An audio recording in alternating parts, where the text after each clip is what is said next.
They found him in the frozen yard. Not standing, not even pacing, just collapsed. A shape of fur and bone pressed against the brittle ice, his chest rising only when he remembered to breathe. His paws were cracked from the frost, his ribs visible under a coat that once carried the proud sheen of a German shepherd. Around him, the silence of winter pressed close. No barking, no footsteps, not even the whisper of branches. Just the frozen stillness of a life waiting to end. And yet he didn't move. He stayed tethered to that spot, as if something unseen held him there, something heavier than hunger, stronger than cold. I remember standing there, staring through the wire fence, wondering why a dog would choose death in that place rather than escape to warmth. It felt less like loyalty and more like grief carved into the ground. This story will break you, and then quietly, piece by fragile piece, it will rebuild you. Like, share, and tell us where in the world you are watching from today. The longer I stood at the edge of that frozen yard, the more it felt like the ground itself was holding on to him. His body was weak, but there was something in his stillness that didn't surrender. It was waiting. And when I leaned closer to the fence, I could see the faintest marks pressed into the snow beside him, a scattering of tiny imprints, lighter than his heavy paws. I thought at first they belonged to a bird, something that had hopped across the yard and flown away. But then the shape resolved in my mind, clearer than I wanted to admit. They were too soft, too round. They were not paw prints at all. They were smaller, humans, a child. The shepherd shifted, his eyes opening just enough to find me. They weren't wild or fearful the way abandoned dogs usually look when strangers approach. His gaze carried something else, an exhaustion laced with defiance, as if he had already made his choice, and nothing I did could alter it. He turned his head slowly toward the corner of the yard, so I followed his line of sight. The snow there was disturbed, pressed flat by something heavy that had been dragged or sat for too long. A tattered piece of fabric clung to the ice, frozen stiff and half-buried. The color was faded, but I recognized it instantly, the muted pink of a blanket, a baby's blanket. The wind moved through the yard, stirring the edge of it like a breath. And suddenly the shepherd pushed himself up, only half his weight on trembling legs, as though my attention to that blanket demanded a response. He stood for only a moment before the effort forced him down again, ribs heaving, sides collapsing into the snow. I felt something deep and hollow then, a recognition that this dog was not guarding a yard. He was guarding memory itself. Something had happened here, something that had anchored him so completely that even death could not loosen its hold. I reached for the latch, though I knew better. Dogs in this state, starving, half-conscious, desperate, often met touch with teeth. But I couldn't stop myself. The metal burned cold against my skin as I lifted it, and the fence gave a low groan as I stepped inside. The air was different within those borders, heavy with an invisible weight. The shepherd's ears twitched, his body low against the ice, but he didn't move toward me. He only kept his gaze fixed on the blanket, as though my role was not to approach him, but to see what he saw. The closer I walked, the clearer it became. The blanket was knotted at one end, as if once tied to something, maybe a crib rail, maybe a stroller. Beside it, half buried under snow, was a tiny shoe. Its laces had come undone, the fabric stiff with frost. I stopped breathing for a moment. The yard was no longer empty. It was filled with echoes, not sounds, but impressions, the kind of silence you can feel pressing against your skin, the kind that tells you something had been taken away, and all that remained was this dog to remember it. When I looked back, the shepherd's eyes met mine again. They carried no plea for food, no search for escape. They were asking something else, something I didn't yet have words for. And then, as the wind rose and scattered a thin dust of snow across the yard, I realized he wasn't waiting for me. He was waiting for someone else. Someone smaller, someone who had left those tiny prints. I stayed very still, letting the truth settle in me like the frost in the air. This wasn't the beginning of a rescue. It was the beginning of a story already half-lived, with pieces I didn't yet understand. And somewhere in that silence, I felt the first quiet pull of the child who had once been here. I don't know how long I stayed in that yard, caught between the silence of the shepherd and the ghost of those footprints. The world outside felt distant, muffled traffic, the faint scrape of a shovel somewhere down the street, but here, time moved differently. Every sound was muted, every breath heavy, as though the cold itself demanded reverence. The shepherd hadn't taken his eyes off me, though his gaze was still tethered to something beyond me, something he refused to let go. He didn't flinch when I crouched low, didn't retreat when I inched toward the blanket. It was as though my presence was irrelevant compared to the memory that held him here. And then, faint at first, I heard it. Not in the yard, not near the frozen blanket, but from the edge of the house. A sound so soft I thought I had imagined it. The muffled exhale of a child. I froze, my breath fogging in the sharp air. I told myself it could be anything. The whine of wind in the eaves, the settling groan of wood. But then it came again, a fragile rhythm. A quick intake followed by a tiny sigh. The shepherd's ears twitched, his head lifting as if the sound threaded straight into him. He pushed his body forward an inch, paws dragging across the snow. Not toward me, not toward the blanket, toward that sound. And in that moment, I realized what I had missed. The footprints in the snow weren't only memory. They were direction. I turned my head, and there just beyond the frame of the sagging porch a shadow moved. Small, barely taller than the boards that lined the steps. A child. The shepherd made no sound, but his entire body shifted. His ribs still rose with shallow effort. His legs still trembled, but something in him steadied. His eyes sharpened with a fragile fire, a recognition that went deeper than instinct. He dragged himself another foot forward, and the child stepped into view. A baby no more than 2 years old, bundled in a coat too large for their frame. The hood had slipped back, revealing a face flushed from cold, lips pressed into a silence more deliberate than any cry. Their tiny hands gripped the wooden rail as they peered into the yard. And then, as though guided by something older than words, their eyes found the shepherd. The air between them was still. I felt it, as real as the ice beneath my boots. The baby's gaze was not one of fear, not even one of curiosity. It was recognition, quiet and immediate. The shepherd shifted again, his body rising despite the weakness that had pinned him moments before. He didn't make it far, only half standing, his legs buckling beneath the weight of hunger. But his head remained high, ears forward, eyes locked on the child. And the baby responded. Not with words, not with sound, but with something simpler. They released the railing and reached out a mittened hand, fingers splayed toward the dog, as though closing a distance neither of them had the strength to cross. Something inside me tightened, a pull I couldn't explain. This wasn't a chance encounter. It wasn't a coincidence. The shepherd hadn't collapsed here because he had nowhere else to go. He had stayed because he knew this child would return, even if only for a moment. The silence pressed in heavier now, so full it seemed to hum. My own breath felt too loud, my boots too heavy against the snow. I didn't dare move, afraid the smallest sound would fracture what had settled between them. And then, slowly, the baby stepped down from the porch. Their boots sank into the snow with soft crunches, each one leaving a fresh mark alongside the faded trail I had seen earlier. Step by step, they moved toward the shepherd, toward the blanket, toward the memory he had refused to abandon. The dog's chest heaved with effort, his breath ragged but determined. His eyes followed every tiny step until the baby stood just a few feet away. And then, with a calmness I couldn't understand, the child lowered to their knees in the snow. The distance was still there. They didn't touch, didn't close the space. They only sat together, their breaths mingling in the frozen air, two fragile beings tethered to something larger than survival. I felt it then as the first fragile thread of connection, not forged by words or gestures, but by silence itself. And in that silence I understood. This was not a rescue I was witnessing. It was a reunion. The snow seemed to grow quieter around them, as if the world itself had decided not to interrupt. The shepherd and the child remained in their stillness, two fragile silhouettes framed by frost and silence. It wasn't the closeness of bodies that struck me, but the closeness of presence, how they seemed to move toward each other without moving at all. The shepherd's breathing was shallow, every inhale sharp, every exhale a ragged tremor, and yet with the child there something shifted in the rhythm. His breaths, though weak, began to find steadiness, as if drawn into sync with the soft, even pattern of the child's.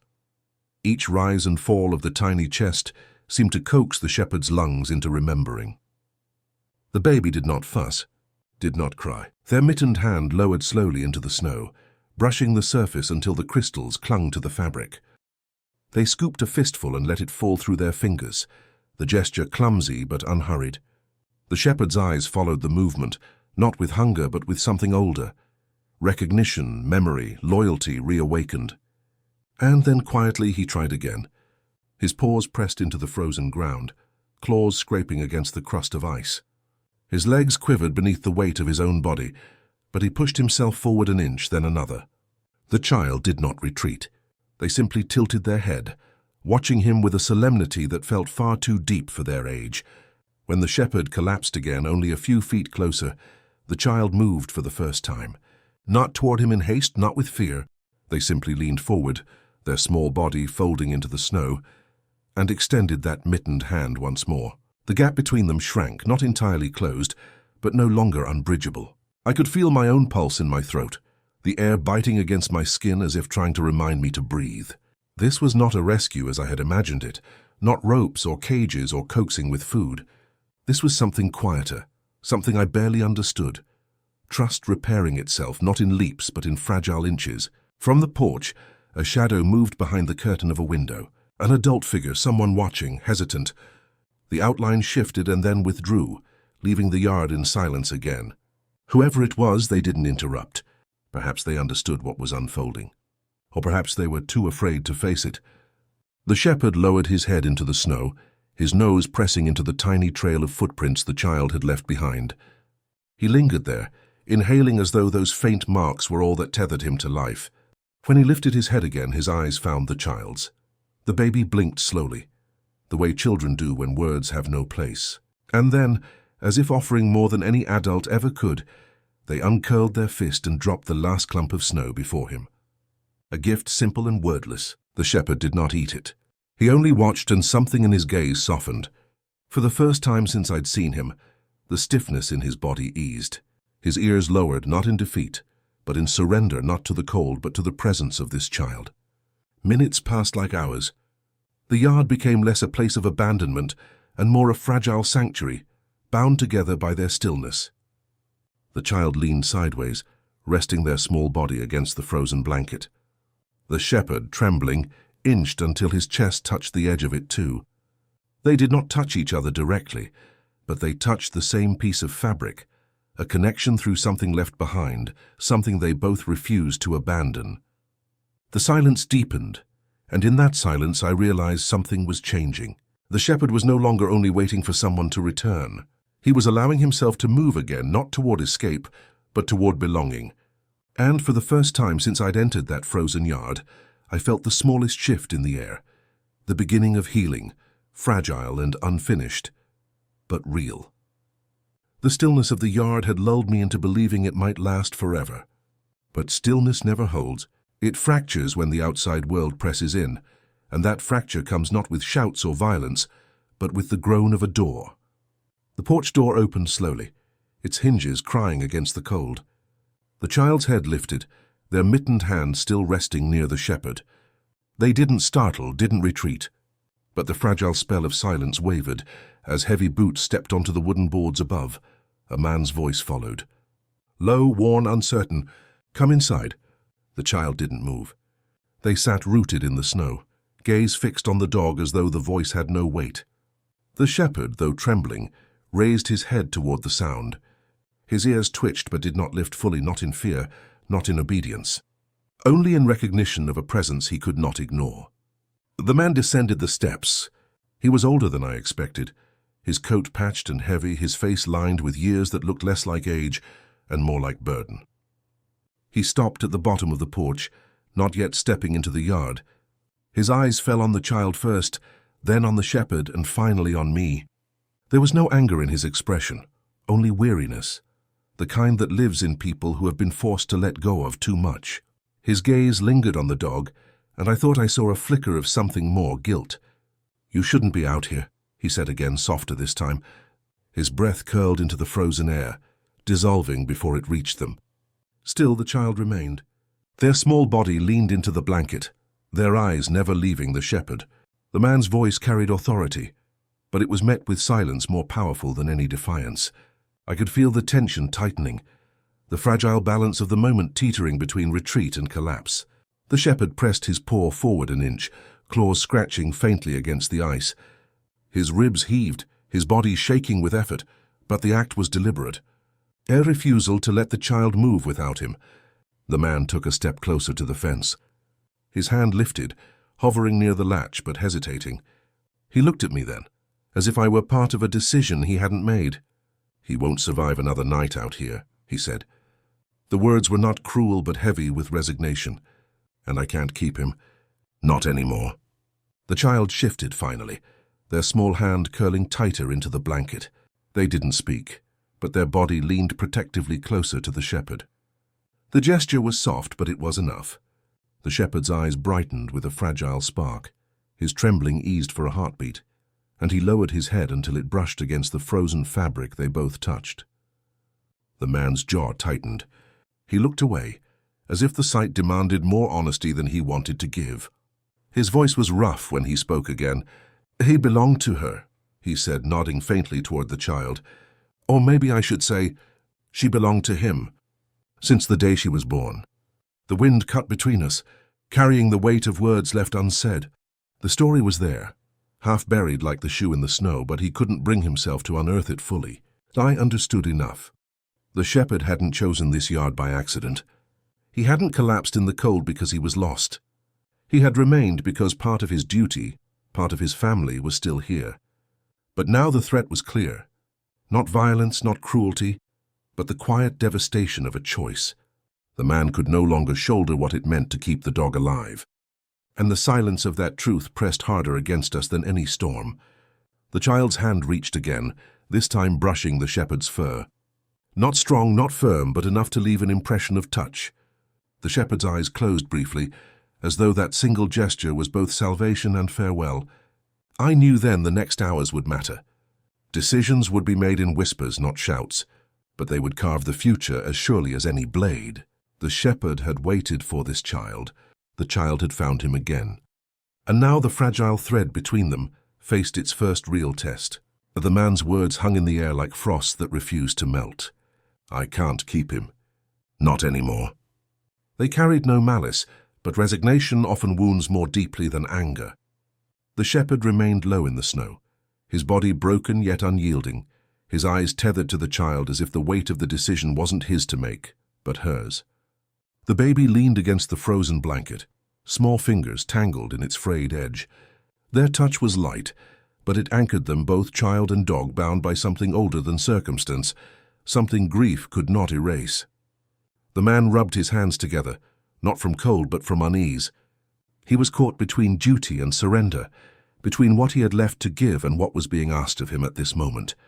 His eyes softened when they fell on the child, then hardened again when they shifted back to the shepherd. He was measuring what could be saved against what might already be lost.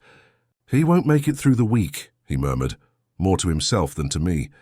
"And I don't have the strength anymore. Not after everything."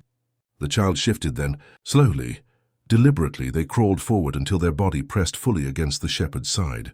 No fear, no hesitation, only trust. The dog's breath rattled against the cold, but his eyes closed, his head settling gently against the child's lap. For the first time since I had seen him, his trembling stilled. The man inhaled sharply, as if the sight had pierced through his guarded resolve. His voice cracked when he whispered, "She used to sleep like that." Curled against him, wouldn't rest unless he was near. His hand lifted halfway, then fell again, unable to bridge the memory to the present. Silence folded over us. Not the hollow silence of abandonment, but one filled with unspoken truth. I could feel the decision forming, fragile as glass, waiting for the smallest gesture to shatter or solidify it. The shepherd stirred, lifting his head just enough to nuzzle against the child's coat. His nose pressed into the fabric, breathing her in as though memorizing her scent. The child responded with a quiet sound, not a word, but a soft exhale that seemed to steady them both. And at that moment the man looked at me. His eyes were tired, but there was something else there now, a plea, quiet and unpolished. "You see it, don't you?" His voice trembled. "He doesn't belong to me. Not anymore. He belongs to her." The words carried no anger, only surrender. A choice had been made, not loudly, but with the weight of truth. He stepped back from the fence, his boots crunching in the snow. His shoulders sagged, but in the release of responsibility there was also release of guilt. He had carried this burden as far as he could. The rest belonged to the bond before him, to the shepherd, and the child who refused to let go. I crossed the yard then, slowly, kneeling near them both. The baby looked up at me, their cheeks flushed, their eyes clear. There was no question in their gaze, only certainty. Their small hand pressed again into the shepherd's fur, holding fast as if daring the world to challenge them. The shepherd's breathing was shallow but steady. His chest rose against the child's weight, his eyes half closed in something that looked like peace. And with a voice so soft I barely heard it over the wind, the man said, "Take him. If he has any chance left, it's with her." The finality of it was not harsh. It was reverent, as though he had handed over something sacred. The shepherd shifted once more, pressing closer into the child's embrace as if he understood. It wasn't a rescue, not in the way I had imagined. It was something deeper. It was redemption, not of the body, but of loyalty, of memory, of love that had been bruised but not broken. The decision was made, not by words or signatures, but by the quiet act of a child refusing to move, and a shepherd who had waited for her through cold, hunger, and silence. The man turned away, retreating into the house. His shadow vanished from the window. The yard, once a place of abandonment, now felt like the beginning of something fragile and whole. I stayed kneeling in the snow, watching as the baby's small hand rose and fell with the shepherd's breathing. Their bond was sealed not in ceremony but in silence, and as the wind softened and dusk settled over the frozen yard, I knew this moment was the turning point, the quiet, irrevocable choice that would carry them both into whatever came next. Night came slowly, the way it always does in winter, not with sudden darkness, but with a gradual dimming of everything. The snow in the yard lost its sharp brightness, turning to muted grey under the fading sky. The wind softened, carrying less bite, as though even the weather understood that something fragile had just been decided here and dared not disturb it. The shepherd had not moved far. His body was still heavy with weakness, ribs sharp against his skin, paws raw from the frost. Yet he seemed lighter now, not in strength but in spirit. His head rested firmly in the baby's lap, his breath shallow but steady. Every exhale fogged against the child's coat before dissolving into the evening air. The child did not stir. Their small hand lay buried in his fur, mitten damp from melting snow. They sat as if they had been waiting all along for this very position, as though their role in the world, at least for this moment, was to be the shepherd's anchor. I could not look away. There was nothing grand unfolding, no spectacle, no noise, only the quiet persistence of connection. And yet it felt larger than any words could hold. The door behind us closed with a muted thud, sealing the man back inside his house. He had given his permission, his surrender. The rest was no longer his. It belonged to the dog, the child, and the silence binding them together. I rose from where I'd been kneeling, brushing the frost from my knees. My body ached from the cold, but I did not yet step away. Something in me needed to witness this moment to its end, needed to see not just the survival of a bond, but its first breath of rest. The baby shifted slightly then, leaning until their small body pressed more fully against the shepherd's side. Their head rested against his shoulder, cheek sinking into his rough coat. The shepherd let out a sound, not a whine, not quite a sigh, but something in between, a release of tension that had been coiled for too long. His eyes closed fully, his chest rising and falling in a fragile rhythm. It was enough. Enough to show that he trusted again. Enough to prove that, for the first time in what must have been weeks, maybe months, he could let himself drift into the edge of sleep. The snow continued to fall in faint whispers, dusting over the yard, settling on blanket, fur, and mittens alike. It did not matter. They were warm in the only way that mattered, not in body, but in belonging. I thought of all the days he must have lain here alone, body collapsing into frost, waiting for something he refused to name. And I thought of the child, too young to speak it but old enough to know it, finding her way back to him as though no time or distance could ever undo what had been written between them. The world often tells us that loyalty fades, that memory slips, that bonds break when circumstances shift. But here, in this frozen yard, none of that proved true. Loyalty had not broken. Memory had not left. And the bond between child and dog had not only endured but deepened, sharpened by grief and sealed in silence. The baby's breathing slowed, their small bodies sinking into the shepherd as sleep finally claimed them. The shepherd did not move, save for the steady rhythm of his chest. His ears twitched faintly at each shift of wind, but he remained still, his purpose fulfilled in the act of guarding even as he rested. And I understood then why he had refused to leave, why he had collapsed here and nowhere else. This was not just the place of his suffering. It was the place of his promise. A promise that, even when broken and starving, he had not abandoned. Now at last he could rest, not because he had given up, but because he had been found. The yard grew darker, the sky lowering into night. My breath clouded the air as I stepped back toward the fence. I took one last look at them, the shepherd and the baby, pressed together against the cold, breathing as one, and in that moment it felt less like an ending and more like a whisper, a quiet assurance that some bonds are not severed by time or loss, but carried forward fragile, unshakable, eternal. The shepherd exhaled. The baby shifted softly in their sleep, and the silence closed around them like a blanket. It was enough.